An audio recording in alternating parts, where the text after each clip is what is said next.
Ton homme ne part pas, mais il a déjà quitté le couple depuis bien longtemps. Tu veux savoir pourquoi il ne veut pas partir. Reste jusqu'au bout, tu vas savoir pourquoi.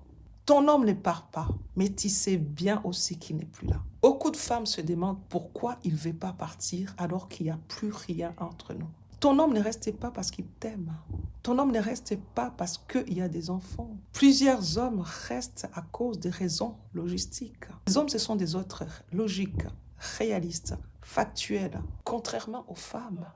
Ils réalisent bien souvent qu'est-ce que ça veut dire partir. Ils savent c'est quoi reprendre tout à zéro. Et c'est ça qu'ils évitent. Ils savent que repartir à zéro, ça veut dire couper mes sources de revenus, reprendre tout à zéro, détruire tout ce qu'on avait construit, même les réseaux, nos réseaux familiales. Ils savent qu'il faut commencer tout au début. C'est ça qu'ils évitent à tout moment. Contrairement aux femmes, ils se projettent plus loin. Ils voient le danger, ils savent que ça va être difficile. Il faudra prendre un appartement, changer son statut social.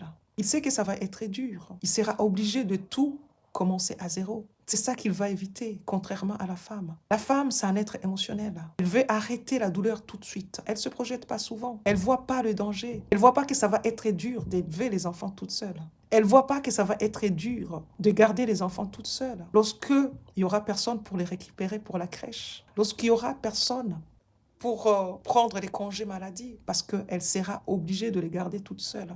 Elle ne se projette pas. Elle ne voit pas les dangers.